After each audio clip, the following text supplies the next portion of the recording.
अस्सलामुअलैकुम नाजरीन, प्रोग्राम में आपको खुश आमदीद कहेंगे। आज नाजरीन 21 रमज़ानुल मुबारक है और यौम शहादत हज़रत अली अल मुर्तज़ा करमुल्लाह वजह, जिनकी आज शहादत का दिन है। बड़ी मशहूर हदीस मुबारक है। हुज़ूर सल्लल्लाहु अलैहि वसल्लम ने फरमाया कि जिसका मैं मौला हूँ अली उसके मौला हैं। 47 हिजरी में 19 रमज़ानुल मुबारक को फ़जर की नमाज के दौरान ही आप रज़ी अल्लाह ताला अन्हु पर कातिलाना हमला हुआ, जिसमें आप शदीद ज़ख्मी हो गए। इब्ने मुलज़िम की जानिब से ये ज़रबत आपको लगाई गई और उसके बाद 2 दिन आपने काफ़ी तकलीफ़ में गुजारे और 21 रमज़ानुल मुबारक को आपने शहादत नसीब फरमाई। मुसलमान आज दुनिया भर में आपकी याद मना रहे हैं। प्रोग्राम में हम आगे जुलूस और शहादत खलीफा चहारम हैदर कर्रार हज़रत अली अल मुर्तज़ा करमुल्लाह वजह के हवाले से तफसीली हम बातचीत भी करेंगे। अभी आपके साथ एक बड़ी ख़बर हम शेयर करने जा रहे हैं, जो कि अभी आपको पता है कि इस पर बहुत बात हो रही है। सोशल मीडिया पर काफ़ी इस पर डिस्कस किया जा रहा है। ख़त लिखा गया, आपको पता है जजेस की जानिब से। मुल्की सियासत में आज के अदालती फैसले के बाद काफ़ी हलचल भी मच गई है, क्योंकि इस्लामाबाद हाई कोर्ट ने तोशाखाना केस में बानी PTI और उनकी अहलिया बुशरा बीबी की सज़ा मुअत्तल करते हुए उन्हें ज़मानत पर रिहा करने का हुक्म दिया है। इस्लामाबाद हाई कोर्ट के जस्टिस आमिर फारूक की सरबराही में ये 2 रुकनी बेंच है, जिसने बानी PTI इमरान खान और उनकी अहलिया बुशरा बीबी की तोशाखाना केस में सज़ा मुअत्तली की दरख्वास्त पर समाअत की है, जिस सिलसिले में इमरान खान की तरफ से अली जफ़र ने दलाइल दिए। चीफ जस्टिस आमिर फारूक ने कहा है कि सज़ा के खिलाफ अपील ईद के बाद मुकर्रर करेंगे। याद रहे कि तोशाखाना केस में अदालत ने 31 जनवरी 2024 को इमरान खान और उनकी अहलिया को 14 साल कैद की सज़ा सुनाई थी। दूसरी जानिब इस्लामाबाद हाई कोर्ट के जजेस के ख़त के मामले पर सुप्रीम कोर्ट ने खुद नोटिस लिया है और जजेस के ख़त के मामले पर प्रिंसिपल सीट पर इस्लामाबाद पर मौजूद तमाम जो जजेस पर मुश्तमिल बेंच तश्कील ले दिया है। इसी पर बात करने के लिए इस वक्त माहिर कानून इस वक्त हमारे साथ याहिदा मौजूद है। याहिया फरीद साहब, बहुत शुक्रिया आपके वक्त के लिए। याहिया साहब, पहले हमने देखा कि तसद्दुक जिलानी साहब का नाम दिया गया, जिसके बाद उन्होंने माजूरी का इजहार किया, इनकार कर दिया। तो क्या इस तरह के बड़े कमीशन की तश्कील के दौरान या जब इस तरह का बेंच बन रहा हो, इतना अहम मामला हो, तो सरबराही के लिए पहले क्या एतमाद में नहीं लिया जाता कि उसके बाद अनाउंसमेंट किया जाए? क्या ये बगैर उनको लूप में लिए कर दिया गया?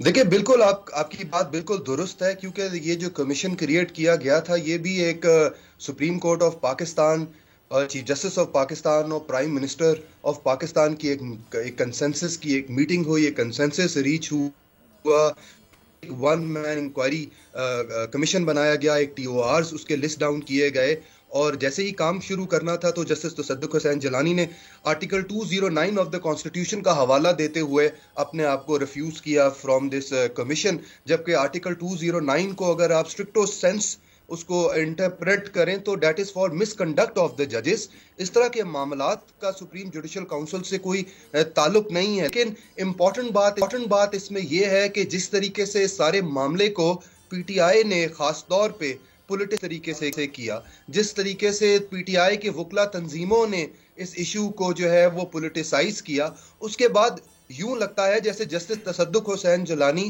क्योंकि वो एक ऑनेस्ट आदमी है, अपराइट आदमी है, उनका अगर आप जुडिशल करियर भी देख ले तो बहुत ही इम्पेकेबल जुडिशल करियर। जब वो चीफ जस्टिस ऑफ पाकिस्तान बने थे तो उन्होंने जो 8 साल का जो बेड़ा गर्क चीफ जस्टिस इफ्तिखार मोहम्मद चौधरी ने किया था, उसको भी आकर ठीक किया। तो मुझे लगता है कि तसद्दुक हुसैन जिलानी ये जो पॉलिटिसाइज जिस तरीके से सारे मैटर को कर दिया गया था, शायद उनको खदशा ये था कि ये अगर तो फैसला जी, इसमें मैं चाहूंगी याहिया जरा ये भी मुझे बताएगा कि इसमें गौरतलब बात अब ये भी है कि जब तसद्दुक जिलानी साहब ने इसे माजरत की है तो क्या अब चीफ जस्टिस साहब ने इस पर सो मोटो लिया है या फिर मामला इसके बरक्स है? देखिए, खबरें जहां तक मीडिया के सोर्सेज से आ रही हैं, अभी तक कोई एक फॉर्मल जो है वो सुप्रीम कोर्ट ऑफ पाकिस्तान से मैंने प्रेस रिलीज नहीं देखी। मे बी मेरी इल्म में शायद थोड़ी कमी हो, लेकिन अगर तो सुप्रीम कोर्ट ऑफ पाकिस्तान 7 रुकनी बेंच जैसे कहा जा रहा है कि 184(3) के अंडर उन्होंने एक नोटिस ले लिया है सुओ मोटो 7 और ये डिसाइड किया है कि 7 रुकनी बेंच बनाया जाएगा, तो उसके बाद ये जो इंक्वायरी कमीशन है वो तो रिडंडेंट हो गया है। तो मुझे नहीं लगता कि फेडरल गवर्नमेंट जो है वो जस्टिस तसद्दुक हुसैन जिलानी की जगह किसी और शख्स को एक कमीशन को हेड करने का कहेगा। क्योंकि मैं अगर अपनी बात कंप्लीट कर लूं, देखें, जस्टिस तसद्दुक हुसैन जिलानी को ये जरूर खदशा होगा कि अब क्योंकि पीटीआई और पीटीआई का सोशल मीडिया सेल और पीटीआई के वकला वो इस सारे मामले को पॉलिटिसाइज कर चुके हुए हैं, तो अब अगर फैसला वो कोई भी देंगे जो पीटीआई को पसंद नहीं आएगा, तो उसका सोशल मीडिया सेल जो है वो फिर जस्टिस तसद्दुक हुसैन जिलानी को भी उसी तरीके से मिलाइन करेगा जिस तरीके से हमने 1-2 साल के अंदर हम देखते हुए आए हैं। तो मेरे ख्याल में तसद्दुक हुसैन जिलानी इस खदशे के साथ उन्होंने अपने आप को रिफ्यूज किया है, क्योंकि कोई भी ऑनेस्ट आदमी वो इस तरह का काम करना नहीं चाहेगा जिसके अंदर उसके पास खुद भी ये इख्तियार ना हो। या एक चीज और भी है, कुछ बातें ऐसी भी की जा रही हैं कि वकला का ही एक स्कूल ऑफ थॉट है जो कि ये चाह रहा था कि जाहिर है कि सारे मामले में बड़े अफसरान जिनसे कि इन्वेस्टिगेशन होनी है वो शामिल हैं, तो एक रिटायर्ड जज को किस तरह वो आंसरेबल हो सकते हैं, तो उस पर भी कुछ एक मतलब क्वेश्चन मार्क था। ये भी एक वजह बनाई जा रही है कि तसद्दुक हुसैन जिलानी साहब ने माजरत की होगी। देखिए बिल्कुल, अगर तो ये जस्टिस तसद्दुक हुसैन जिलानी का कमीशन जो है वो एक्टिव रहता तो इसके सामने बहुत से अफसरान ने पेश होना था। खास तौर पे इसमें वो जो इस्लामाबाद हाई कोर्ट के 6 ऑनरेबल जजेस हैं उनको भी पेश होना पड़ता और जो इल्जामात उन्होंने लगाए हैं उसका एविडेंस उनको देना पड़ता, और एविडेंस के बगैर तो वो ये सारी एलिगेशन जो है वो फ्लॉड निकल आती। तो जरूर इसके अंदर ये खदशा भी होगा कि इस तरह की एक 1 मैन इंक्वायरी कमीशन बना दिया गया और वो भी जस्टिस तसद्दुक हुसैन जिलानी का, तो ये तो फिर और उसके टीओआर्स अगर आप पढ़ते तो टीओआर्स के अंदर वो एक बहुत ही पावरफुल एक कमीशन था, लेकिन खदशा यही होगा कि इसमें तो फिर सबको पेश होना पड़ेगा। खबरें हैं या कि तसद्दुक हुसैन जिलानी साहब को टीओआर्स पर भी कुछ तहफ्फुज़ात थे, यानी कि उन्होंने किए हैं कुछ तहफ्फुज़ात का इज़हार टीओआर्स पर भी।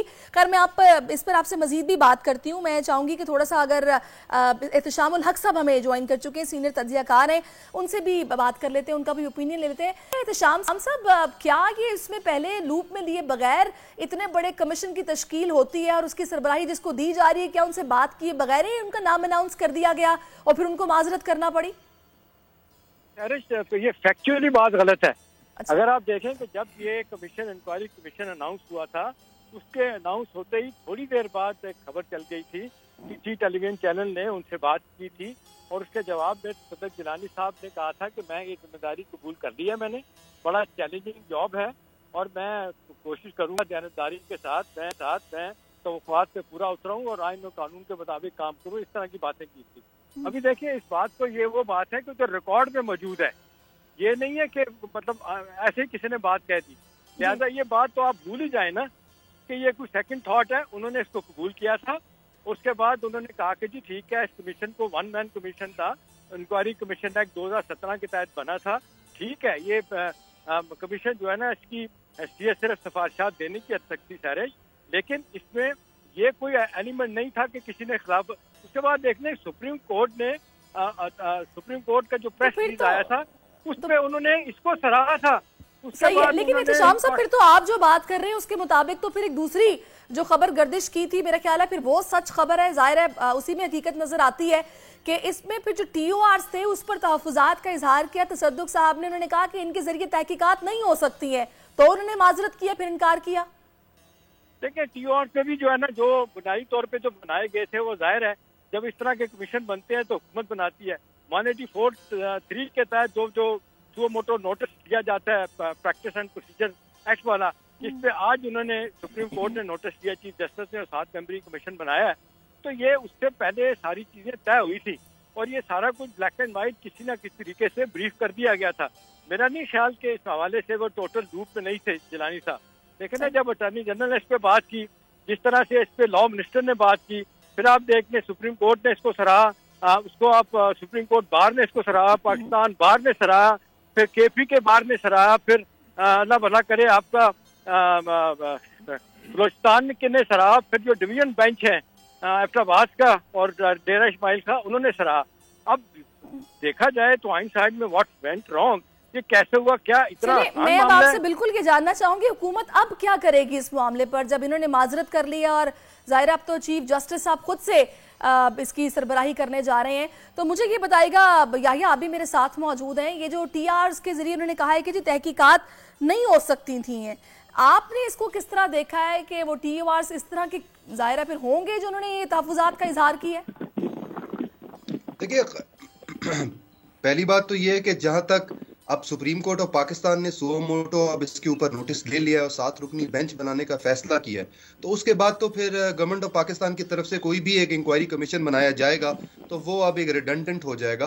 तो अब जो बॉल है वो सुप्रीम कोर्ट के पास ही है और सुप्रीम कोर्ट ही इसको अब डिसाइड करेगी। और बेहतर ये होगा कि सुप्रीम कोर्ट ऑफ पाकिस्तान जो है वो अभी इस मामले को 6 जजेस के लेटर तक ना महदूद करे, बल्कि इसके अंदर पाकिस्तान की जुडिशियल हिस्ट्री के अंदर जिस तरह के हमने वाकयात देखे और सिर्फ इंटेलिजेंस एजेंसीज के ऊपर इल्जामात नहीं लगे बल्कि पॉलिटिशियंस के ऊपर, ब्यूरोक्रेसी के ऊपर और खास तौर पे सुपीरियर जुडिशरी के ऊपर बहुत बार इल्जामात लगे हैं कि वो लोअर जुडिशरी को प्रेशराइज करती रही है। हमने जस्टिस साकिर निसार के टेन्योर में देखा, हमने चीफ जस्टिस इफ्तिखार मोहम्मद चौधरी के टेन्योर में देखा कि किस तरीके से सुप्रीम कोर्ट और हाई कोर्ट जो है वो डायरेक्टिव्स और ऑर्डर्स देती रही मातहत अदालतों को, वो अकाउंटेबिलिटी कोर्ट्स हो या वो क्रिमिनल कोर्ट्स हो, कि किस तरह का फैसला और कितने टाइम में फैसला आना चाहिए। और खास तौर पे ये जो सुपरवाइजरी बेंचेस बनते रहे एक मेंबर के पनामा के केस के अंदर जिस तरीके से बना, तो ये बहुत से मामलात हैं जो अब सुप्रीम कोर्ट ऑफ पाकिस्तान को देखने हैं। देखिए जहां तक जस्टिस तसद्दुक हुसैन जलानी के टीओआर की बात है, देखिए अगर उनको किसी टीओआर के साथ प्रॉब्लम थी तो वो गवर्नमेंट ऑफ पाकिस्तान को ये भी कह सकते थे कि टीओआर को चेंज किया जाए या मेरी पावर्स को ब्रॉडन किया जाए, और विद टाइम जो है वो गवर्नमेंट जो है वो टीओआर को चेंज भी कर सकती है। कोई गवर्नमेंट कोई फिक्सेटेड नहीं होती किसी एक टीओआर के ऊपर। तो टीओआर का मामला मुझे ये ना तो ये टीओआर का तो हम कोशिश कर रहे हैं जानने की कि जब टीओआर का मैटर भी ऐसा था कि उसमें चेंजिंग हो सकती थी तो उन्होंने क्यों इनकार कर दिया, और अगर उनको लूप में लेकर ये फैसला हुआ था वो राजी थे तो फिर उनके इनकार की वजह क्या है, उसी पर हम बात कर रहे हैं। मैं चाहूंगी थोड़ा सा जरा एहतशाम साहब मुझे बताइएगा कि आगे आने वाले दिनों में हम लोग एक्सपेक्टेशन रखें, कोई इम्कान है प्राइम मिनिस्टर की मीटिंग का चीफ जस्टिस ऑफ पाकिस्तान के साथ इसी मामले पर? ठीक है, मुझे नहीं लगता सहरिश के इस मामले में अब दोबारा प्राइम मिनिस्टर की चीफ जस्टिस के साथ मुलाकात होगी। हाँ, ये बात मेरा ज़हन मानने के लिए तैयार नहीं है कि ये टीओआर पे कोई इख्तलाफ की वजह से जलानी साहब ने अरेस्ट किया। मेरा अपना ख्याल है कि ये चीफ जस्टिस साहब ने सुओ मोटो लिया और क्योंकि दबाव भी था, जिस अंदाज से 333 वकला ने खत लिखा, पीटीआई ने रिजेक्ट कर दिया था इस कमीशन को और लोग भी बातें कर रहे थे, तो उनको ये ख्याल आया, क्योंकि देखें ना आमतौर पे चीफ जस्टिस साहब तो हमेशा वो अदारों में मुखालफत करते थे, जो बाहर से इंटरफेरेंस होता था, बल्कि उन्होंने तो खुद भुगता है, उन्होंने बेगम साहबा ने भी भुगता है, लिहाजा वो तो बड़ा वाज़ेह तौर पे कहते थे कि यार ये नहीं होनी चाहिए। ये वाला सवाल मेरा एहतशाम साहब आपसे भी होगा और यही मैं याहिया से भी जवाब लूंगी। मुझे ये बताएगा कि आप अगर असूली तौर पर देखा जाए इस सारे मामले को तो सो मोटो ही इसका फिर हल था ना, और सर्विंग जजेस ही इसको देखते, यही जरूरी था जो कि हो गया है। क्या ख्याल है आपका? नहीं देखिए, बात ये बात है कि एक फैसला आप करती हैं, एक मैं करता हूँ, एक आम आदमी करता है। ये सुप्रीम कोर्ट के लेवल पे ये आप देख लें, 2 दिन पहले इंक्वायरी कमीशन को आप बनाने को आप सपोर्ट करें, उसके बाद आप चेंज कर दें, तो ये तो ऐसा इतना आसानी के साथ जिसको आप कहते हैं आई वॉश नहीं हो सकता। इस पे सवालिया निशान तो उठेंगे कि जी क्या वजह है कि अब सुप्रीम कोर्ट ने नोटिस किया, भले ठीक ही लिया होगा, ठीक है ना, होना तो यही चाहिए कि भाई जुडिशियल कमीशन बनता, वो तो दूसरा इंक्वायरी कमीशन तो सिफारिशात की हद तक है ना, जुडिशियल कमीशन तो रिस्पॉन्सिबिलिटी फिक्स कर सकता है, किसी को बुला भी सकता है। और वाकई जितना सीरियस मामला था कि 6 इस्लामाबाद हाई कोर्ट के जज कह रहे हैं कि जी हमारे घरों में फोन टैपिंग होती है, हमें तंग किया जाता है, एक जज ने कहा कि उनके बिनोई को पकड़ के मारा भी है, ये बड़े संगीन इल्जाम आते हैं। बिल्कुल बिल्कुल ठीक कह रहे हैं। अच्छा मैं जी कंप्लीट कर लीजिए आप। ये है कि ये इस वक्त जो है ना हुकूमत के लिए, एस्टैब्लिशमेंट के लिए, सुप्रीम कोर्ट के लिए, सबके लिए जिसको कहते हैं बहुत बड़ी एम्बैरेसमेंट है। ये चीजें पहले तय होती हैं, उसके बाद पब्लिक में आती हैं, 2 दिन में सब कुछ हो जाना, सॉरी करके पीछे चला जाना, ये बड़ा वाज़ेह तौर पे बता रहा है कि अदालत डिवाइडेड है, पोलराइज्ड है, पॉलिटिसाइज्ड है, जितना बाकी चलिए जी आप सही। मैं चाहूंगी याहिया, आप देखिए इससे पहले माजी में भी हमने देखा कि कमीशंस बने लेकिन उनकी फाइंडिंग्स पर उस तरीके से कभी कोई अमल नहीं हुआ, तो अब ये कमीशन तो बना है, ठीक है, अब ये चीफ जस्टिस साहब की सरबराही में बना है, तो हम फिर क्या एक्सपेक्टेशन रखें? कितना बाख्तियार हो सकता था कमीशन अगर एक रिटायर्ड जज काम कर रहे होते और अब जब चीफ जस्टिस खुद कर रहे हैं, तो क्या हमें फर्क नजर आएगा? देखिए फर्क ये नजर आएगा कि क्या 184(3) के प्रोसीडिंग्स के अंडर क्या ये जो 6 इस्लामाबाद हाई कोर्ट जजेस हैं क्या ये अपीयर होंगे, क्या इनके लॉयर्स जो हैं वो एफिडेविट फाइल करेंगे, क्या एविडेंस जो है वो सुप्रीम कोर्ट के सामने पब्लिक हियरिंग में क्या सुप्रीम कोर्ट के जजेस जो हैं वो क्रॉस एग्जामिन या मुश्किल सवालात जो हैं वो इन 6 जजेस के सामने रखेंगे? अब ये सारे सवालात भी आ जाते हैं क्योंकि 184(3) की प्रोसीडिंग्स जो है वो एडवर्सेरियल नहीं होती, यानी कि वो एक इन्वेस्टिगेटिव प्रोसीडिंग्स नहीं होती। एक कमीशन के सामने जबकि जहां तक की प्रोसीडिंग्स होती हैं उसके अंदर तो 6 के 6 जजेस ने पेश होना था, अपने एविडेंस को लेकर जाना था, उनसे सवालात होने थे, और जो दूसरी पार्टी होनी थी जिस पे इल्जाम लगाया गया है जरूर उन्होंने भी जो है वो काउंटर अपने डिफेंस में बहुत सी बातें करनी थी। लेकिन 184(3) अब ये कोई इन चेंबर होगी या ये पब्लिक हियरिंग होगी, अब ये सारे सवालात जो है वो उठ आते हैं क्योंकि देखें एक बायसनेस तो होती है जजेस की टुवर्ड्स अदर जजेस, लेकिन एक रिटायर्ड जज की और एक कमीशन जो गवर्नमेंट ऑफ पाकिस्तान से क्रिएट हुआ हो उसमें ये बायसनेस का खदशा कम होता है। लेकिन अब क्या सुप्रीम कोर्ट ऑफ पाकिस्तान के जजेस क्या एक इम्पार्शियल, फेयर, ट्रांसपेरेंट इंक्वायरी करेंगे? देखिए इंपॉर्टेंट बात इसमें वो सिर्फ 6 जजेस नहीं है, अब वो पूरा एक निजाम है, पूरा एक निजाम है। बिल्कुल या आप ये बड़े बड़े ये ना संगीन किस्म के इल्जाम आते हैं। अच्छा, मैं एहतशाम साहब आपसे भी यही बात जानना चाहूंगी, जैसे कि मैंने पहले जिक्र किया कि माजी में भी इस तरह के कमीशन भी बने हैं, उनकी फाइंडिंग्स आई हैं, उन पर बिल्कुल अमल नहीं हुआ। तो अगर ये तसद्दुक हुसैन जिलानी साहब ही होते, रिटायर्ड जज अगर इस कमीशन का सरबराही करता तो क्या वो इतना बाइख्तियार होता और फाइंडिंग्स वाकई जो आती इन पर अमल होता, या फिर अब जब चीफ जस्टिस साहब इसको सरबराही कर रहे हैं तो हम फाइंडिंग्स पर अमल होता देखेंगे आगे आने वाले दिनों में? देखिए सारे जितने आज तक कमीशन बने हैं उनमें सबसे अहम कमीशन मेरा ख्याल है एक ही था, वो जो आपने देखा 71 हमारा जो दो लख्त हुआ था अब्दुर्रहमान कमीशन, उसकी जो रिपोर्ट आई थी वो आज तक नहीं पता चल सका। वो हिंदुस्तान से लीक होके यहाँ पे आई थी तो उसके बाद लोगों को पता चला उसने क्या कहा था। उस पर जो अमल दरामद करने की बात की थी उसमें बड़ा वाज़ेह तौर पे इशारे दिए गए थे, बताया गया था कि जो अदारे अपने अपने सारे डोमेन में रहें, और वो अदलिया हो, जुडिशरी हो, एग्जेक्टिव हो, सिविल सोसाइटी है, उसके बाद मीडिया है, सबके बारे में बातें की गई थी, लेकिन कोई अमल नहीं हुआ। उसके बाद आप देख लें कितने कमीशन बने, अहमदाबाद कमीशन बना, ओजीडी कैंप कमीशन बना, सबसे पहले कमीशन बना था, आपको याद होगा, अगर इस तो आपको तो नहीं खैर याद हुआ होगा। नहीं, लेकिन एहतशाम साहब अब फर्क ये है ना कि अब सरबराही मजाज अथॉरिटी ही कर रही है जिसको कि खत ही लिखा गया सुप्रीम जुडिशल काउंसिल में, तो अब फर्क होगा मेरा ख्याल है पहले के। देखिए अब तो जाहिर सी बात है, अब तो बड़ा वाज़ेह तौर पे चीजें ब्लैक एंड व्हाइट सामने आएंगी। अभी तो मेरा ख्याल है सबकी आईब्रोज जो है ना वो आपका सबको इस तरह आई है खुल के सामने कि ये क्या हो गया, ये सबके लिए, क्योंकि बहुत बड़ी एम्बेरसमेंट है। अदालत हमारी डिवाइडेड है, पोलराइज्ड है, पोलिटिसाइज्ड है, इस तरह बाकी अदारे हैं। अभी ये प्राइम मिनिस्टर के लिए लम्हा फिक्रिया होगा कि वो अब क्या करें। चलो जी, let's see what will happen in few next days, देखते हैं। अच्छा या फाइनली मैं चाहूंगी आपकी इस पर टेक क्या है कि मैं अब ये बात कर रही हूँ कि जो सीजे हैं वही जाहिर है इसमें मजाज अथॉरिटी है, उन्हीं को खत लिखा गया, तो क्या हम फाइंडिंग्स पर अमल होता देखेंगे, ट्रांसपेरेंसी हमें नजर आएगी?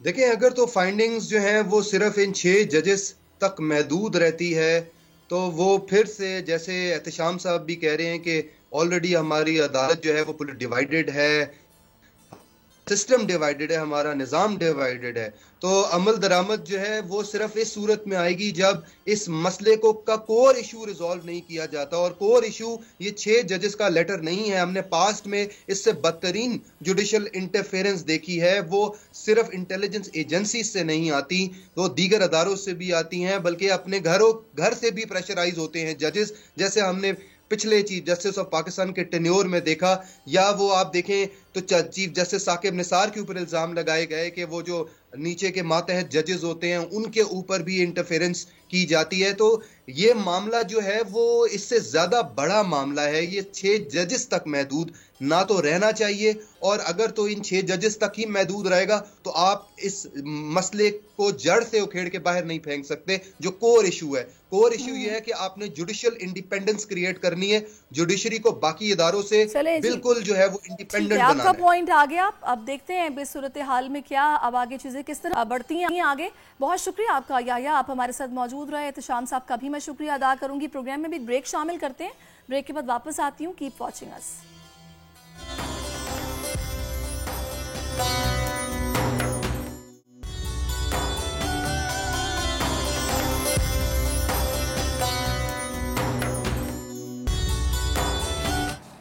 वेलकम टू बोल के जायके। शेफ माइदा इस वक्त मेरे साथ मौजूद हैं और आज हम आपके साथ बड़ी ज़बरदस्ती रेसिपीज़ शेयर करने वाले हैं। बड़ी रिफ्रेशिंग किस्म की रेसिपीज़ हैं, तो मैं चाहूँगी शेफ माइदा आप जल्दी से बता दें आज हम क्या बनाने लगे। जी सरिश, आज हम बनाने जा रहे हैं नॉर की चीज़ मैक्रोनी और उसके साथ साथ हम बनाने जा रहे हैं इलायचीन से जो हमारा बहुत ही रिफ्रेशिंग सा ड्रिंक बनेगा, जिसमें हम क्यूकम्बर यूज़ करेंगे, मिंट यूज़ करेंगे, तो हमारा इलायचीन रिफ्रेशर है जो कि हम बनाएंगे।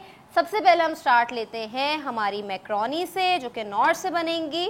ठीक है, नॉर चीज़ मैक्रोनी। हम पहले उसके इंग्रेडिएंट्स देख लेते हैं और साथ साथ हम इसको प्री हीट होने के लिए पॉट को हमारे रख देते हैं। ठीक है, नॉर की चीज़ मैक्रोनी में जो इंग्रेडिएंट्स जाएंगे उसमें हमारे पास है मैक्रोनी बॉइल्ड। ठीक है, हम उसके साथ यूज़ करेंगे गार्लिक चॉप, हम उसमें अनियन यूज़ करेंगे। ठीक है, उसको सौते करेंगे। वेजिटेबल्स में हम कैरेट लेंगे, चाट भी आ गया, कैरेट लेंगे, क्यूकम्बर लेंगे, कैप्सिकम लेंगे और इसके साथ टमाटर लेंगे। हम जो ड्राई स्पाइसेस है उसमें हमारे पास सॉल्ट है, ब्लैक पेपर है, ठीक है, हॉट सॉस है, रेड चिली फ्लेक्स है, ये डालेंगे और इसके साथ हम डालेंगे नॉर का केचप, टोमेटो केचप हम यूज़ करेंगे और इसके साथ साथ हम यूज़ करेंगे चीज़, मोज़रेला एंड चेडर चीज़। ज़बरदस्त। अब बताइए स्टार्ट्स कैसे ले रहे हैं? जी, हम स्टार्ट ले रहे हैं। हम इसके अंदर ऑयल डालेंगे। जी ठीक है, हमने इसमें ऑयल डाला, बहुत ज़्यादा हम ऑयल को यूज़ नहीं करेंगे, बस 2 से 3 टेबलस्पून जितना हम ऑयल डालेंगे हम इसको। ठीक है, थोड़े से पैन को अब हम इसके अंदर डालेंगे चॉप्ड गार्लिक। ठीक है, आपने जो है वो इसको बहुत ज़्यादा जो है वो नहीं करना है और इसके साथ ही हम हमारी अनियन चॉप्ड हम डालेंगे, इसके साथ ही डाल लेंगे और इसको ट्रांसलूसेंट करेंगे। बस जब तक पिंक कलर आ जाएगा हम तब तक इसको कुक करेंगे, हार्डली 10 to 15 सेकेंड्स के लिए। ठीक हो गया जी, हम चलिए आप इसे कुक करें, तब तक मैं अपने नाज़रीन को बता देती हूँ जनाब हमारे किचन में मौजूद है लेमन मिक्स का लिक्विड सोप जो कि आपके बर्तनों को चमका देता है। जस्ट इसके 2 ड्रॉप्स, देखिए 1 drop and this is a 2nd drop. इसमें आप थोड़ा सा पानी डालेंगे, झाग बनता जाएगा, बर्तन धुलते जाएंगे। 3x मोर टाइम्स ये ग्रीस को कट करता है और डिश वॉशिंग ज़बरदस्त तरीके से होती है। आपको कोई परेशानी नहीं होती, कितने भी मेहमान आ जाएं बस झटपट आपके सारे बर्तन धुल जाते हैं। और ये जनाब स्कॉच ब्राइट के इस तरफ से आप ये बार से ज़रा सा आप सोप लगाएंगे और झाग बनता जाएगा, बर्तन धुलते जाएंगे, तो मेहमानों के आने की तो कोई परेशानी ही नहीं है और बर्तनों से खुशबू भी बहुत अच्छी आती है और झटपट आपकी जो डिश है वो वॉश हो जाती है। उसके अलावा जनाब हमारे किचन में पामोलिव मौजूद है जो कि मैं आपको दिखाऊंगी। आज हमारे पास ये वाला पामोलिव है जिसमें कि चारकोल पाउडर शामिल है और इसके अंदर कैमोमाइल एक्सट्रैक्ट भी है जिससे कि आपकी स्किन के पोर साफ होते हैं, उसकी डलनेस ख़त्म होती है, स्किन मॉइस्चराइज होती है और जनाब मोहतरम आपकी स्किन रिफ्रेशिंग सा आपको एक एहसास आता है, खुशबू बहुत अच्छी आती है, बड़ा जेंटल सा ये आपको एक एहसास देती है। तो ये चारकोल पाउडर वाला पामोलिव आप लाजमी लेके आइए, इससे अपने हैंड वॉश कीजिए और बड़ा खूबसूरत सा एक एहसास होता है। किचन में आपको साफ़ सुथरा महसूस होता है, ना हाथों से लहसुन अदरक की स्मेल आती है, ना अनियन की स्मेल आती है, ना मीट वॉश करने के बाद जो आपके हाथों से एक स्मेल आती है वो भी ख़त्म हो जाती है। तो ये लाजमी आपके किचन में होना चाहिए। अच्छा जी माइदा आप बताइए। हाँ जी, हमने इसको ट्रांसलूसेंट कर लिया है, हल्का सा ब्राउन नहीं करना। अब हम इसके अंदर चिकन ऐड करेंगे। ठीक है, जो हमने पहले से बॉईल करके रखी है हम इसमें चिकन को ऐड करेंगे। आप इस पॉइंट पर अगर आपके पास चिकन नहीं है तो आप नॉर की चिकन क्यूब से भी चिकन का फ्लेवर दे सकते हैं इस पॉइंट पे लाके। ठीक है, हम यहाँ पर अब इसके अंदर चिकन को मिक्स करेंगे और साथ ही हम इसके अंदर डालेंगे हमारा सोया सॉस। तकरीबन 3 से 4 टेबलस्पून जितना हम यहाँ पर सोया सॉस डालेंगे। ठीक है जी, और इसके साथ ही हम डालेंगे हमारा सिरका। सिरका हम बहुत ज़्यादा इसमें ऐड नहीं करेंगे, बस तकरीबन 1 टेबलस्पून जितना हम इसमें विनेगर यूज़ करेंगे। हमारी चिकन ऑलरेडी कुक्ड है। अब हम इसके अंदर डालेंगे हमारी कैरेट जो हमने क्यूब कट करके रखी हुई है। और कितना प्यारा कलर है कैरेट का सर्दियों में, तो आपको पता है अभी भी सर्दी गई है तो इतना मजे का कलर है, वरना फिर ऑरेंज कलर की कैरेट आती थी वो मुझे अच्छी नहीं लगती। हाँ, उसका टेस्ट भी इतना अच्छा नहीं होता। और ये हम चले, कैप्सिकम जब तक आप डालेंगे। इसको सौते करती है तब तक मैं नाज़रीन को बता देती हूँ कि भाई आपको पता है कि हमारे घर के किचन के कैबिनेट में एक जार होता है जो हमारी अम्मियों को बहुत अजीज होता है, वो होता है जनाब पत्ती का डब्बा, जो कि वो कहती हैं जहाँ से उठाओ वहीं वापस रखना है। तो इस रमज़ान लिप्टन हमारे लिए ख़ास तोहफा लेके आया है, हमारी अम्मियों के लिए तोहफा लेके आया है लिप्टन का जार ऑफ जॉय, जो कि बहुत खूबसूरत सा जार है और एयर टाइट है। इसकी लिड इसके ऊपर ट्रांसपेरेंट है कि इसमें पत्ती कितनी है, इसमें क्या आपने रखा हुआ है वो साफ आपको नज़र आएगा। तो लिहाजा इस रमज़ान जो लिप्टन ने हमें ये तोहफा दिया है तो उसको घर लेके आना बहुत ज़रूरी है ताकि हमारे किचन की रौनक बढ़ सके। तो लिप्टन की चाय जब जब बनती है वही प्यारा सा गोल्डन कलर आता है और क्या कड़क चाय होती है कि इंसान पीने के बाद बड़ा फ्रेश फील करता है। तो ये जनाब तोहफा आप कबूल कीजिए और अपने घरों में लाजमी ला के रखिए। आपकी अम्मियों के लिए ख़ास तोहफा है जिससे कि आपके किचन की रौनक बढ़ेगी। और चाय तो जनाब जब चाहिए होती है तो लिप्टन ही मेरा जवाब होता है, क्योंकि जो जायका जो रिफ़्रेशमेंट आपको फील होती है लिप्टन की चाय पीने के बाद, मेरा नहीं ख्याल किसी दूसरी चाय की तरफ आप कभी जाएंगे भी। तो लाजमी अपने किचन में रखिए लिप्टन का जार ऑफ जॉय। जी मायदा। हाँ जी, ये हमारी वेजिटेबल सौते हो गई हैं। हम इस पॉइंट पे आके इधर टमाटर डालेंगे। टमाटर आपने पहले से नहीं डालने हैं और टमाटरों के हमने इधर बीज निकाल लिए हैं। ठीक है, हम यहाँ पर तकरीबन एक छोटा टमाटर जिसको हमने क्यूब में कट किया हुआ है ये डालेंगे। अगर हम पहले डालेंगे तो टमाटर हमारे इसमें घुल जाएंगे। ठीक है, अब हम इसके अंदर हमारे ड्राई स्पाइसेस डालेंगे। ये लीजिए, थैंक यू। ठीक है, जिसमें हमारा सॉल्ट है। सॉल्ट हम तकरीबन इसमें हाफ़ टी स्पून जितना डालेंगे। ब्लैक पेपर पाउडर डालेंगे हाफ़ टी स्पून जितना। हम इसमें हॉट सॉस डालेंगे तकरीबन 2 टेबलस्पून जितना। रेड चिली फ्लेक्स हम इसके अंदर ऐड करेंगे, ये आप अपने टेस्ट बड्स के हिसाब से डाल सकते हैं। हमने इसमें हाफ़ टी स्पून डाला है। और हम इसमें डालेंगे ऑरिगेनो लीव्स, ड्राई हर्ब जो हमारे पास है। आप इसमें मिक्स्ड हर्ब भी यूज कर सकते हैं। ऑरिगेनो के बाद जो इसमें कुछ हम जो स्मेल आती है और जो शक्ल इसकी होती है बहुत अच्छी लगती है, बहुत मज़े का आता है। ठीक है जी, आप इसमें ड्राई हर्ब्स भी यूज़ कर सकते हैं जो मिक्स्ड हर्ब्स होती हैं। अब हम इसके अंदर हमारा टोमेटो केचप डालेंगे। ठीक है, आपने यहाँ पर 2 से 3 टेबलस्पून जितना टोमेटो केचप यूज़ करना है नॉर का। इससे इसके अंदर बहुत ही अच्छा जूसीपन आएगा और बहुत मज़े का फ्लेवर आएगा। ठीक है जी, जब तक आप इसको ढक के रखें कि थोड़ा नरम हो जाए कैरेट, तब तक मैं नाज़रीन को बता दूं कि भाई आप अगर चाहते हैं कि आपके बच्चे और आप जर्म से महफूज रहें तो ख़ास तौर पे किचन में आपको पता है खाना बन रहा होता है, बार बार हाथ धोना बहुत ज़रूरी होता है, क्योंकि जर्म्स आपके हाथों पे होंगे तो ज़ाहिर है वो खाने में भी जा सकते हैं। तो लिहाजा सफाई निस्फ़ ईमान है, बार बार हाथ धोना बहुत ज़रूरी होता है।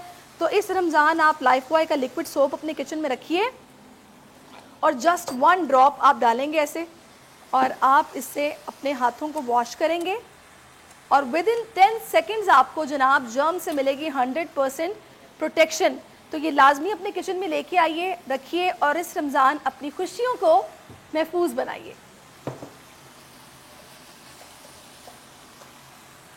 जी मायदा, आप तो बहुत जल्दी आगे बढ़ रही हैं।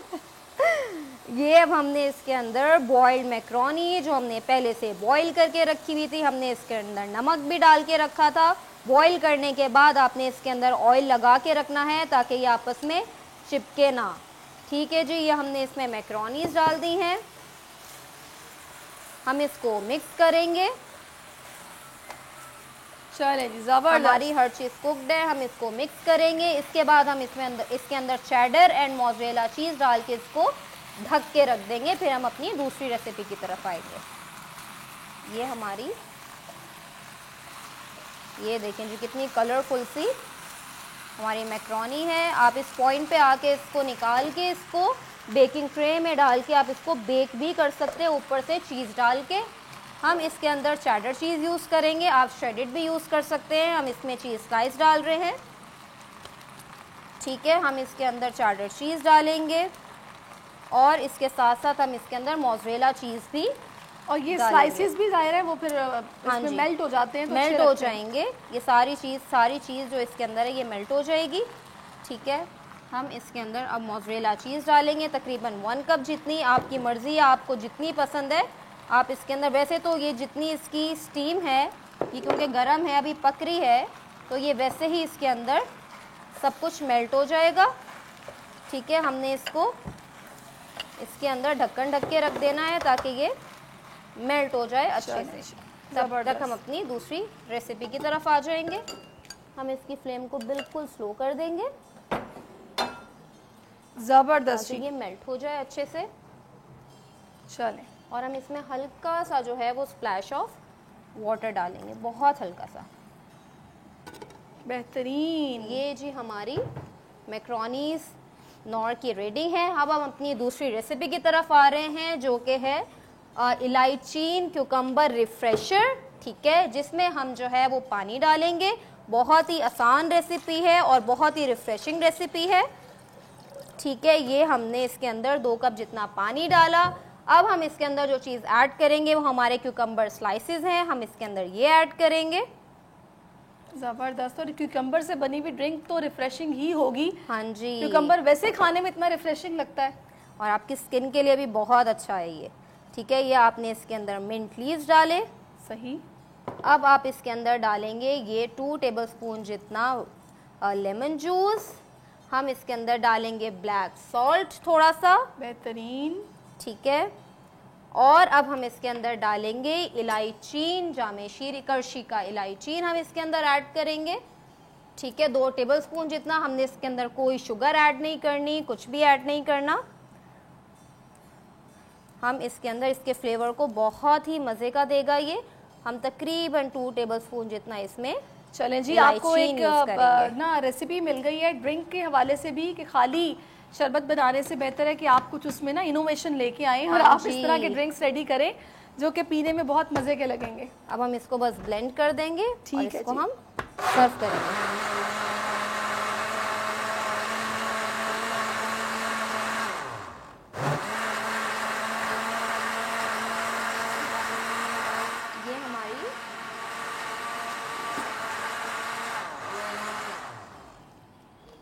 चले जी, ये हमारा इलायचीन क्यूकम्बर रिफ्रेशर रेडी है, ठीक है जी। हम इसके अंदर इसको सर्व करेंगे। अच्छा, ये आप ईद पे जब दावतें करते हैं तो आप तब भी ये ड्रिंक सर्व कर सकते हैं दावतों के साथ। मजे की खुशबू आ रही है इसकी। हाँ जी, सो रिफ्रेशिंग। और ये आपके डाइजेशन के लिए भी ये ड्रिंक बहुत अच्छी है। ईद की दावतों में आपको एसिडिटी नहीं होने देगी। ये अपनी मैक्रोनी को सर्व कर सकते हैं। हाँ जी, वो भी ऑलमोस्ट डन है। ये हम इसको यहाँ पर मिक्स कर लेंगे। हमारी चीज़ इसके अंदर ही मेल्ट हो गई है। सही। हम इसको मिक्स करके और इसको हम सर्व कर देंगे। ये हमारी चीज़ यहाँ पर मेल्ट हो गई है। आपने इसके अंदर थोड़ा सा पानी का स्प्लैश ज़रूर डालना है ताकि इसके अंदर स्टीम बने और ये हमारी चीज़ मेल्ट हो जाए, ठीक है जी। बात है, बेहतरीन टेक्सचर। ये हमारी मेल्ट हो गई है। अब हम इसको सर्व कर देंगे, ठीक है। ये हमारी नॉर की ये देखें स्ट्रेच जो चीज़ का इसके अंदर आ रहा है। सॉल्ट इसलिए हमने इसके अंदर कम रखा था। मायदा की सारी डिशेस जो है ना वो बच्चों के लिए ट्रीट है। उनके बच्चों की फेवरेट होती हैं। हाँ जी, और ये हमने नमक इसके अंदर इसलिए कम रखा था क्योंकि चीज़ के अंदर चैडर एंड मोज़रेला चीज़ में भी सॉल्ट होता है। बिल्कुल। टिश्यू अगर मैं यहाँ पर बिल्कुल इसको क्लीन कर दूँ।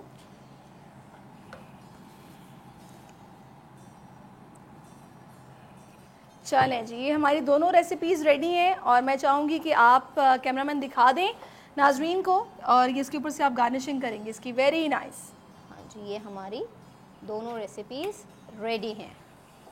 चलें जी, एक दफ़ा फिर से हम चार्ट दिखा देते हैं। चार्ट में क्या क्या डाला है जनाब इन रेसिपीज़ के अंदर। तो सबसे पहले जनाब हमारा जो क्यूकम्बर इलायचीन रिफ्रेशर है, इसके अंदर हमने जनाब chilled water 2 cups, cucumber slices 3 to 4 थे, मिंट हाफ कप था, लेमन जूस 2 टेबलस्पून थे, ब्लैक सॉल्ट पिंच था और इलायचीन के 2 टेबलस्पून थे। और बड़ा मज़े का ये जनाब हमारा जो रिफ्रेशर है वो बन चुका है, आपके सामने है। उसके अलावा जो मैक्रोनी हम लोगों ने बनाई है उसके अंदर जो इंग्रेडिएंट्स डले हैं वो भी मैं आपको बता देती हूँ।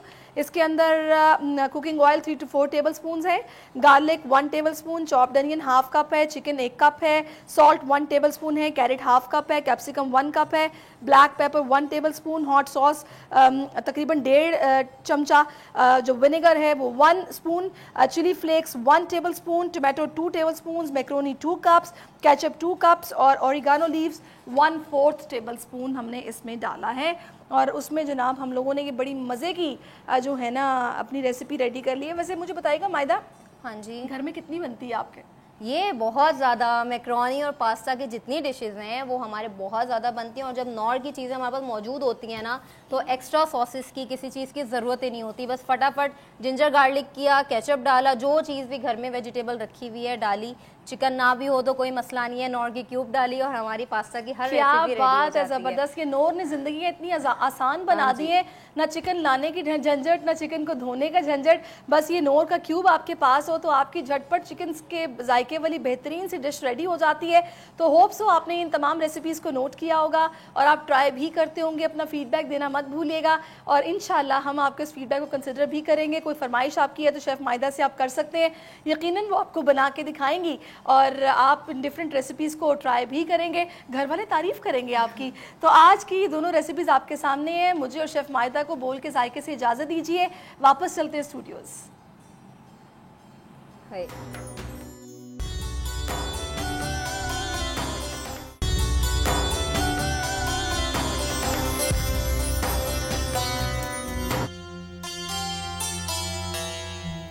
ब्रेक के बाद आपको खुशामदीद कहेंगे। आज यौम अली की मुनासिबत से हम देख रहे हैं कि मुल्क भर में मुख्तलिफ शहरों में जुलूस निकाले जा रहे हैं जो कि अपने रिवायती रास्तों पर गामजन हैं।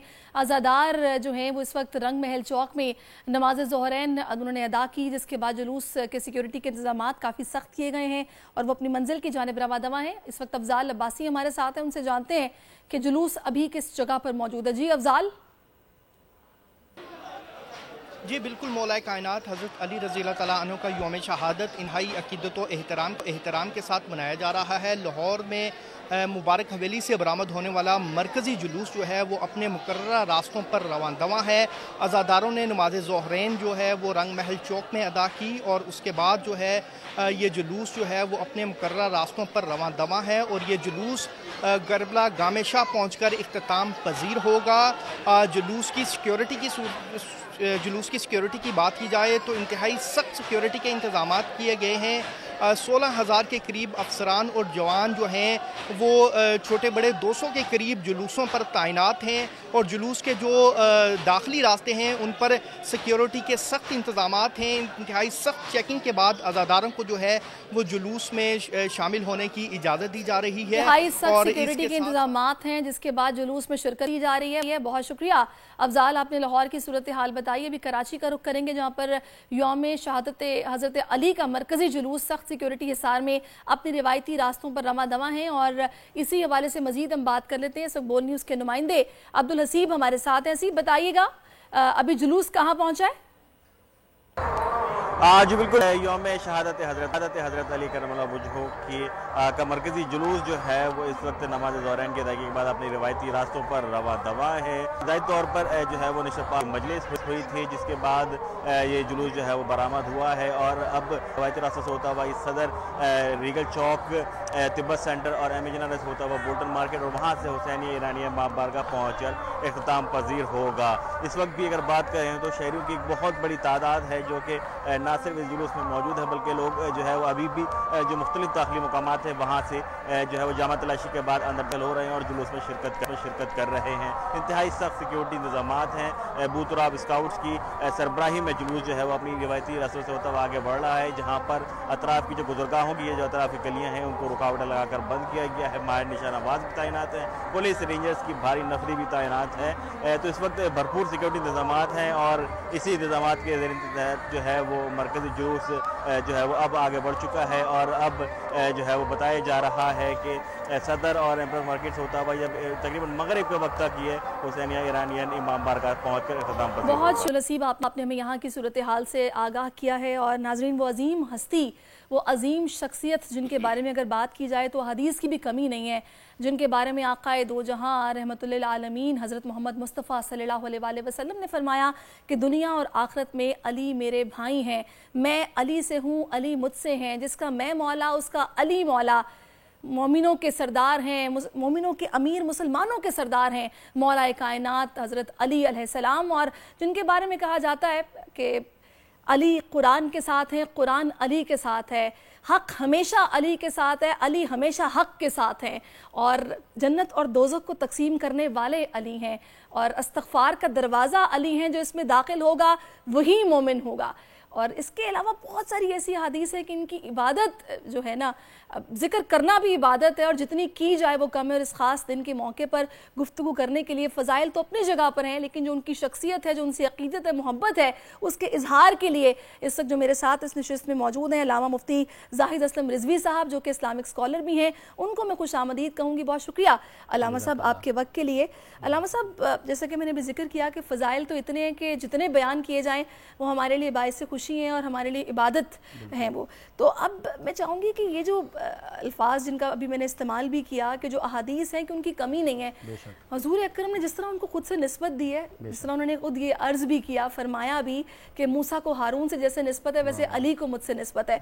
तो मेरा ये ख्याल है कि उस वक्त जो अहले ईमान थे या मुसलमान थे, मौलाए कायनात का उनके दरमियान से चले जाना या शहादत नोश फरमाना, ये एक बहुत बड़ा धचका था उनके लिए।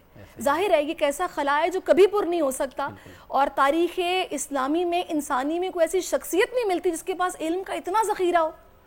अऊज़ु बिल्लाहि मिनश शैतानिर रजीम, बिस्मिल्लाहिर रहमानिर रहीम, अल कुरान अलीयुन वल कुरान मा अली, सदक़ल्लाहुल अज़ीम।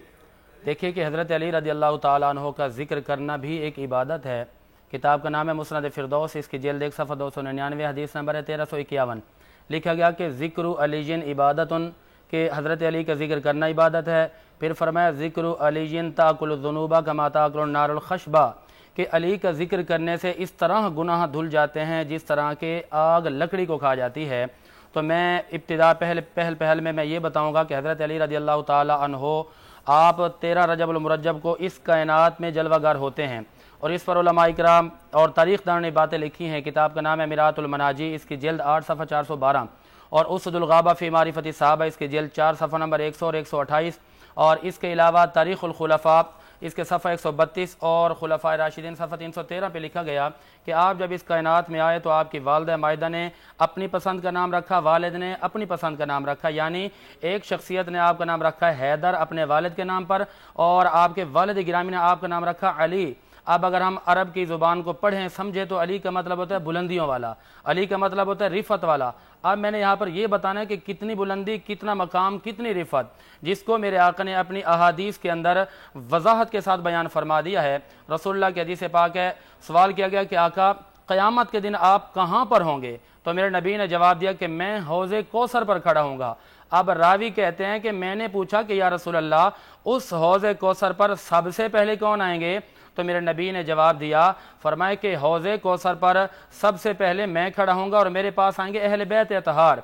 और मुस्तदरक हाकिम इसकी जेल 3 सफ़ा 134, हदीस नंबर है 6174, और मौजम कबीर जेल 6 सफ़ा नंबर 267 पे, और मुसन्निफ़ शैबा जेल 6 सफ़ा नंबर 267 पे ये रिवायत मौजूद है।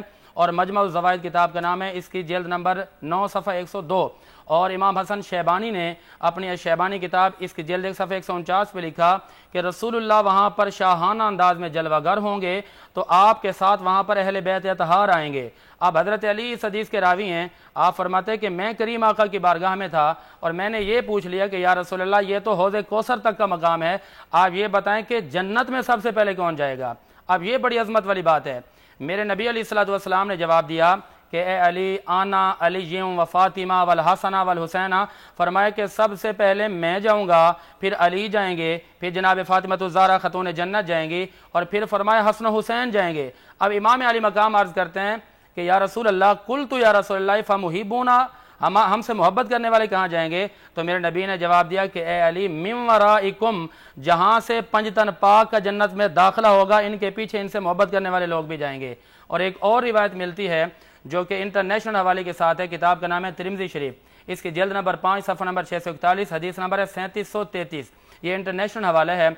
और इसके अलावा मुस्नद अहमद बिन हम्बल, इसकी जल्द 1 सफ़ा 77, हदीस नंबर 576, और यही हदीस पाक मुस्नद अहमद बिन हम्बल जल्द नंबर 1 और सफ़ा नंबर 693, हदीस नंबर 1185, और मौजम कबीर जल्द 3 सफ़ा 50, हदीस नंबर है 2654, और यही हदीस पाक खतीब बगदादी ने अपनी किताब तारीख़ बगदाद की जल्द 13 सफ़ा 287 और हदीस नंबर है 7255 और अज़्ज़ुर्रियत ताहिरा किताब का नाम है, इसकी जेल्द 1 सफ़ा 120 हदीस नंबर है 234 और इसके अलावा तहज़ीबुल कमाल जेल्द 6 सफ़ा 228 और तहज़ीब तहज़ीब जिल्द नंबर 2 सफ़ा नंबर 258 हदीस नंबर है 528। बड़ी अजमत वाली बड़ी रिफत वाली हदीस पाक है।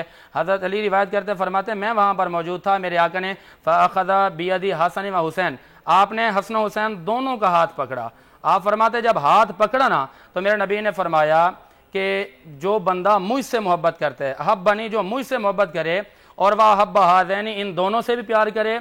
फिर फरमाया कि अबाहुमा व उम्मुहुमा, इन दोनों के वालिद जनाब अलीउल मुर्तज़ा से मोहब्बत करे, इनकी वालदा खातून जन्नत से मोहब्बत करे। आपके मेरे प्यारे नबी फरमाते हैं काना माया दाराजती यौमल क़ियामा, के क़यामत के दिन जहां मुस्तफ़ा का ठिकाना होगा वहां इनसे प्यार करने वालों का भी ठिकाना होगा। सुभान अल्लाह, क्या बात है, क्या बात है। और अब ये देखिए कि इनके बारे में कहा गया, हदीस मुबारका ही है कि अली ईमान की दौलत से भरपूर है। बिल्कुल। और आप ये देखिए कि हिदायत का परचम, ईमान का मीनार अली है, और जिसने अली की अतात की उसने मेरी अतात की, इनकी नाफरमानी मेरी नाफरमानी है। तो क्या मुसलमान इन तालीमात से क्या फ़ायदा उठा रहे हैं? उनको पता ही हस्तियां जिनके सदक़े में सब कुछ मिलना है, इनकी कुर्बत हमारे लिए कितनी ज़रूरी है? कुर्बत बहुत ज़रूरी है। यहाँ पर मैं ये बता दूँ, मेरे नबी ने फरमाया कि इन्नी तारिकुन फ़ीकुम मुस्तक़िलन, मैं तुम में दो चीज़ें छोड़ के जा रहा हूँ। नंबर 1 कुरान छोड़ के जा रहा हूँ, नंबर 2 अहले बैत अताअत छोड़ के जा रहा हूँ। अब इस मुआशरे के अंदर लोग परेशान भी नज़र आते हैं, लोग हमें परेशान नज़र आते हैं मुआशी इतबार से, माशरती इतबार से। इसकी शायद यही वजह है कि वो मुअज़्ज़ज़ से ज़माने में मुसलमान होकर हम ख़ार हो रहे हैं तारिक कुरान होकर। तो ये मुसलमानों के लिए इस कदर ज़रूरी है कि इनकी मोहब्बत को अपना मायार बना लें, इनकी मोहब्बत को लाजमी जुज़ समझ लें।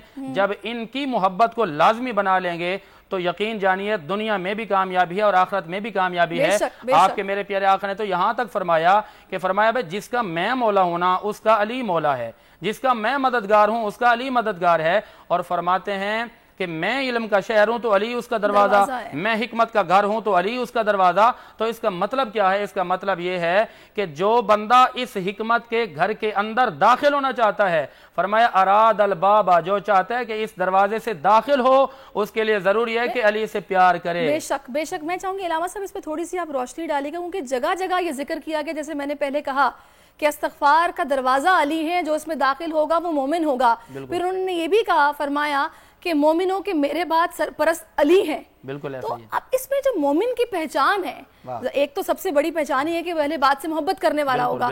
इसके अलावा जो खुसूसियात मोमिन की हैं जो वो चाहे कि उसके अंदर होनी चाहिए, वो क्या है? आज चूंकि हम मौला अली पर बात कर रहे हैं तो मैं सारी खसूसियात को पीछे छोड़कर एक ही खासियत बयान करना चाहता हूँ जिससे एक मैसेज और पैगाम मिलता है। वो पैगाम यह है कि मेरे नबी ने फरमाया कि ये जो अली की मोहब्बत है, फरमाया मोमिन उससे दूर हो नहीं सकता, मुनाफिक इसके करीब आ नहीं सकता। और जो इनके करीब आ जाएगा वो ईमान कामिल पा जाएगा, जो इनसे दूर चला जाएगा वो ईमान से हाथ धो बैठेगा। क्योंकि ये तो बात वाज़ेह और क्लियर हो चुकी है कि फरमाया कि अगर आप हक के मुतलाशी हैं तो मौला अली के पासगाह में जाएं, अगर आप कुरान के तलाशी हैं तो मौला अली से प्यार करें, अगर आप कुरान को समझना चाहते हैं तो मौला अली से प्यार करें। अभी मैंने जो हदीस वक्त पढ़ी है कि कुरान अली के साथ और अली कुरान के साथ हैं, इसका मतलब क्या? मेरे नबी ने फरमाया कि ये दोनों साथ रहेंगे, लन यतफर्रका, हरगिज हरगिज इन दोनों में जुदाई नहीं होगी, ये एक दूसरे में जुदा और फराकत नहीं आएगी।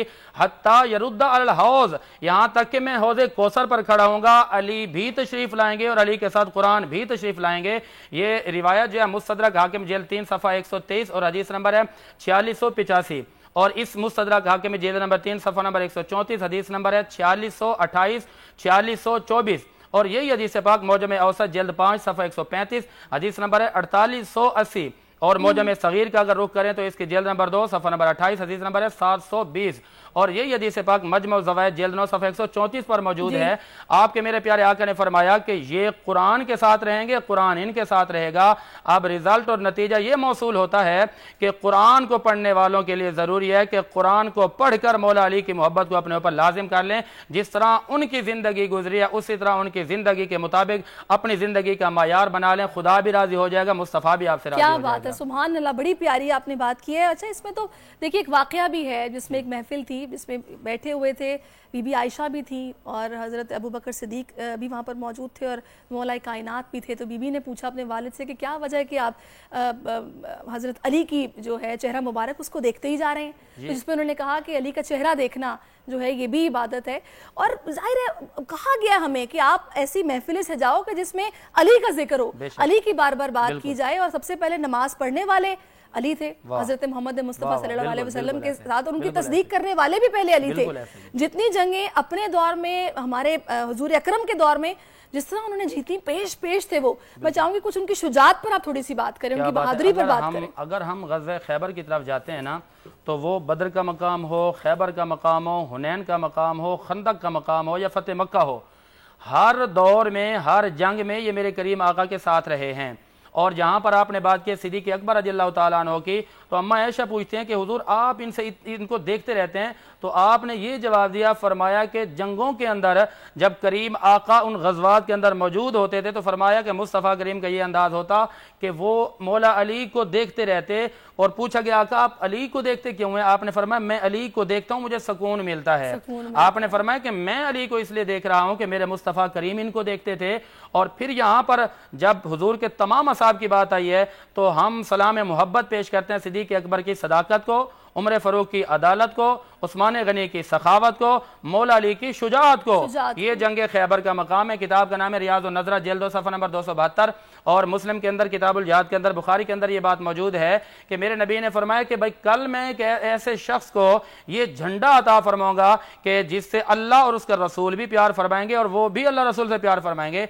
अब तमाम सहाबा के अंदर शौक और जज्बा बढ़ता है कि आखिर वो कौन शख्सियत होंगी। और जब सुबह का वक्त आता है ना, तो मेरे नबी ने देखा इधर उधर मौला अली को ना पाया, तो फरमाया कि मेरे अली कहाँ हैं? तो जवाब दिया कि हुजूर उनको आशोब चश्म का आर्जा लाहिक हो गया है।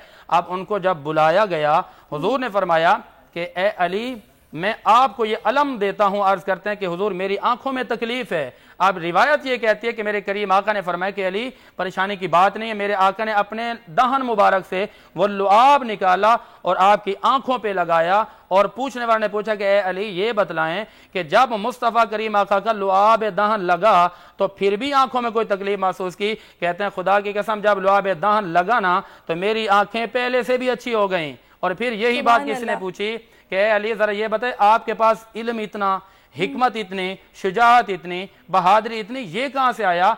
आपने जवाब दिया, फरमाया कि जब मैं इस कायनात में आया था मैंने आंखें नहीं खोली थी, इसलिए मैं चाहता था कि जब मैं पहली मर्तबा आंख खोलूं तो सामने चेहरा मुस्तफ़ा हो। पूछा कि इतने उलूम कहां से हासिल किए? कहते हैं कि वो जो करीम आका ने घुट्टी के अंदर अपना लुआब दहन दिया था ना, फरमाते हैं कि उस लुआब दहन की बरकतों से मेरे रब ने मुझे इल्म वहबी भी अता फरमा दी और उलूम कसबी भी अता फरमा दी है। अब यहाँ पर जब उलूम की बात आती है तो एक मर्तबा लोगों ने कहा जी हुजूर नबी को कोई इल्म नहीं है, क्योंकि अंबिया का खास है कि अंबिया के पास इल्म गैब होता है।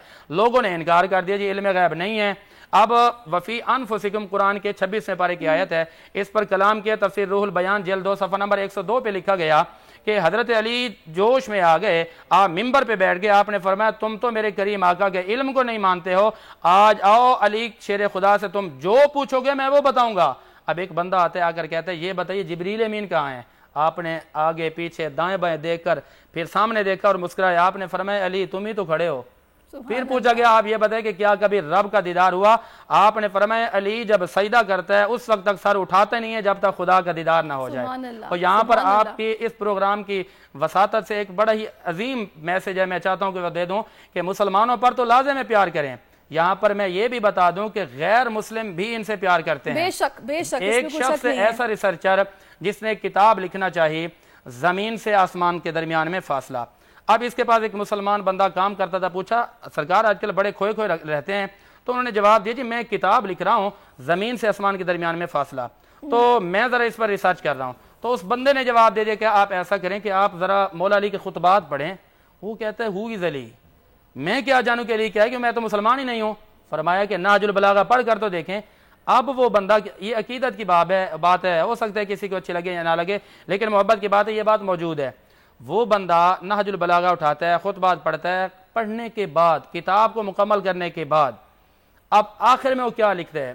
कहता है it is my final decision, कहते ये मेरा हतमी और आखिरी नतीजा और आखिरी फैसला है कि मैं नहीं जानता कि अली कौन है, पर मैं इतना ज़रूर कहता हूँ, या तो ये वो शख्स हैं कि जब बनाने वाला आसमानों को बना रहा था तो ये शख्स मौजूद थे, या फिर ये वो शख्स हैं कि इसने अपनी आंखों से ये सारा मामला देखा था। फिर जवाब ये दिया गया कि ये वो मौला अली हैं जिनके बारे में सरकार फरमाते हैं मदीनतुल इल्मी वालिजुन बाबुहा, ये तो हज़रत अली के इल्मी मकाम आते, तो मेरे करीम आका का कितना मकाम होगा। सुभान अल्लाह, बड़ी खूबसूरत आपने बात की है और बेशक इसमें तो कोई शुबे वाली बात ही नहीं है। और अली और उनके मुहब्बी हैं जो कि कामयाब होने वाले हैं दुनिया में भी और आखिरत में वाली। तभी तो हम कहते हैं कि जिक्र जितना हो सके किया जाए और इनका जिक्र करना ही अल्लाह ताला के करीब इबादत भी तसव्वुर किया जाता है। मैं चाहूँगी थोड़ा सा अगर आप उस दिन की बात थोड़ी करें जबकि मौला कायनात की शहादत का दिन है और उसमें तकलीफ में भी होते हैं, ज़ाहिर आखिरी वक्त है, बेहोश होते हैं, होश में आते हैं, लेकिन अपने बच्चों को वसीयत करते हैं कि तुमने जुल्म नहीं करना, अगर तुम चाहते हो कि तुम मेरे दुश्मन को या मेरे कातिल को तकलीफ पहुंचाओ भी तो उतनी पहुंचाना जितनी उसने मुझे पहुंचाई, और अगर हो सके तो मुआफ भी कर देना। कितनी बड़ी बात है ये। बिल्कुल, यहाँ पर मेरी उस बात की चलो वजाहत हो गई जो मैंने अभी हदीस पढ़ी थी ना कि कुरान अली के साथ, अली कुरान के साथ कभी जुदा नहीं होंगे। वो किस तरह अली कुरान के साथ हैं? वो इस तरह हैं कि कुरान कहते हैं वल काज़िमीन अल गैज़ वल आफ़ीना अनिन नास, गुस्से को पी जाने वाले, लोगों को माफ करने वाले अल्लाह को बड़े पसंद होते हैं। और फिर कुरान ये कहता है कि अफ़ दरगुजर करना ये अल्लाह के बंदों का काम है, अल्लाह के प्यारों का काम है। फमन अफ़ा व असला फ़अजरुहु अल्लाह, जो माफ कर दे और इस्लाह कर दे उसका अजर तो अल्लाह के ज़िम्मे है। अब एक तरफ सामने कातिल गिरफ्तार हो चुका है, मौला अली का आखिरी वक्त है, आप फरमाते हैं कि ए मेरे शहजादों मेरी वसीयतें सुन लीजिए। एक दुनियादारों की वसीयतें होती हैं जिसको बाद में बदलना पड़ता है, लेकिन सलाम है उनकी वसीयतों पर जिनकी पूरी जिंदगी भी ऐन कुरान है और जो वसीयतें की हैं वो भी ऐन कुरान है। यानी आपने फरमाया अव्वलन तो ये बात है कि इंतकाम ना लेना, माफ कर देना, और अगर बदला लेना भी पड़ जाए, किसास लेने की जरूरत भी पड़ जाए, तो आपने फरमाया कि जरब एक ही लगाना जिस तरह उसने मुझे एक जरब लगाई थी। और फिर ये फरमाते हैं कि ए मेरे शहजादों तक़वे को लाजमी पकड़ना, इताअत खुदा को लाजमी पकड़ना, और हकूकुल्लाह को लाजमी अपने ऊपर कर लेना, और हकूकुल इबाद को भी लाजमी अपने ऊपर पकड़ लेना। और सबसे अहम बात, अजमत वाली बात यह है कि आपने फरमाया रिश्तों को जोड़ना है, नातों को जोड़ना है, क्योंकि मेरे नबी ने फरमाया कि जो टूटे हुए दो खानदानों को जोड़ते हैं अल्लाह उनको जन्नत अता फरमाता है, जो टूटे हुए दो दिलों को जोड़ते हैं अल्लाह उनको भी जन्नत अता फरमाता है। तो मौला अली शेर खुदा की ये वसीयत फरमाया कि हकूकुल इबाद पर अमल करना। और सबसे बड़ी बात यह है कि आप बंदों के हकूक तो अपनी जगह पर हैं, आप ये भी फरमाते हैं कि जितने जानवर हैं और जितने परिंदे हैं, जितने मामलात हैं, आपने फरमाया इंसानों से भी प्यार करना, और इंसानों के अलावा जो जानवर हैं, जो परिंदे हैं, जो उड़ने वाली चीज़ें हैं, जो चलने वाली चीज़ें हैं, जानदार चीज़ें हैं, फरमाया इनका भी ख्याल करना। अब इसलिए तो मेरे नबी ने फरमाया कि कुरान हमेशा अली के साथ है और अली हमेशा कुरान के साथ हैं। तो इस तरीके के साथ हजरत अली रजी अल्लाह तआला अन्हु की जिस तरह की जिंदगी गुजरी है, उनकी जिंदगी के मुताबिक जिंदगी गुजारना एक अहम फरीज़ा है। बहुत ही आपने ये खूबसूरत बातें आपने की हैं, और अल्लाह ताला हमें अपने करीब होने का मौका तौफीक अता करे, और ये वो तमाम हस्ती हैं जिनके वसीले से हमें अल्लाह ताला नवाजता है, और अल्लाह ताला हमारे गुनाह मुआफ़ फरमाए और हमें तौफीक दे कि हम जितनी हो सके इबादत करें और इन्हीं का जिक्र करते करते अपनी ज़ाहिर इस दुनिया से हम जाएं। बहुत शुक्रिया आपका अल्लामा साहब, मुफ्ती साहब, आप हमारे साथ मौजूद रहे। नाज़रीन, प्रोग्राम में भी मुझे वक्फा शामिल करना है, वक्फे के बाद फिर से आपकी खिदमत में हाजिर होते हैं। देखते रहिए दुनिया बोल है रमज़ान स्पेशल।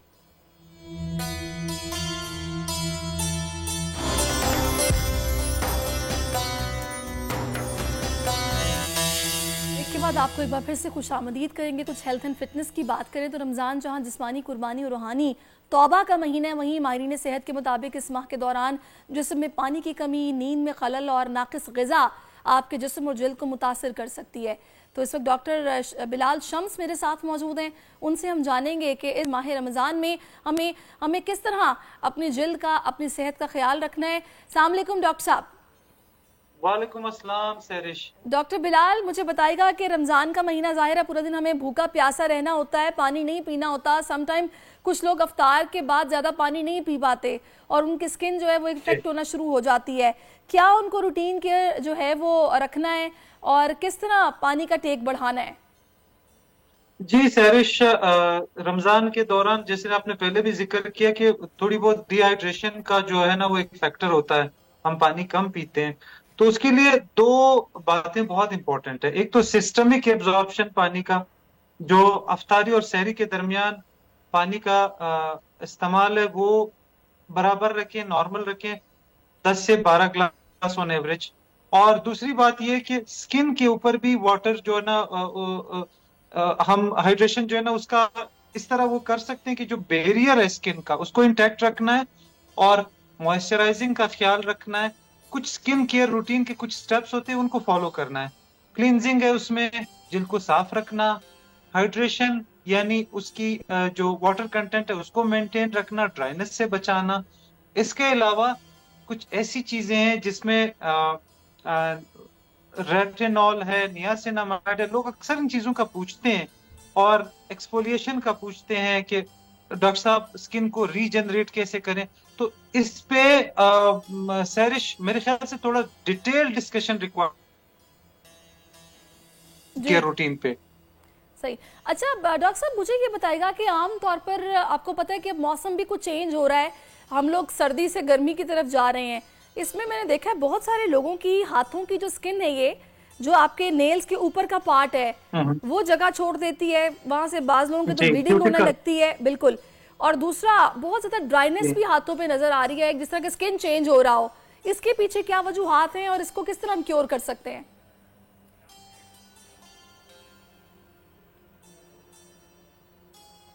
जी डॉक्टर साहब। जो खवातीन किचन में काम करती हैं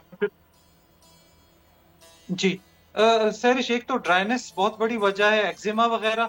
इसके अलावा ये जो हाउस होल्ड वर्क्स हैं, ये जो डिटर्जेंट्स हैं, सोप्स हैं, ये चीजें भी बहुत ज्यादा ड्राई कर देती हैं। इनके अंदर जो है ना केराटोलाइटिक एजेंट्स हैं, स्पेशली ये जो डिटर्जेंट्स हैं और जो सोप्स हैं, स्पेशली ये जो कपड़े धोने वाले, बर्तन धोने वाले जो अज्जा हैं, उसके अंदर कॉस्टिक एलिमेंट्स स्किन की ब्रेकडाउन करते हैं, ड्राइनेस ले आते हैं। इन कंडीशंस में स्किन को मॉइस्चराइज करना बहुत इंपॉर्टेंट है, स्पेशली नहाने के बाद मॉइस्चराइजर का इस्तेमाल करना, या फिर जब आप कोई भी काम कर लें किचन वगैरह का, यानी तो कि उसके आप बाद इसको नजरअंदाज ना करें, जितना अपने हाथों में मॉइस्चराइजर लगा के रखें ताकि एटलीस्ट आपको ये उलझन ना हो जो आपकी स्किन के यहाँ से उंगलियों पे स्पेशली खराब होने से ज़्यादा जलन भी होती खाना खाते हुए। बहुत शुक्रिया डॉक्टर बिलाल शम्स, आप हमारे साथ मौजूद रहे। नाज़रीन, प्रोग्राम का वक्त अपने इख्तिताम को पहुँचा है। अपना बहुत ख्याल रखिएगा, हमें दुआओं में याद रखिएगा। अल्लाह हाफिज़।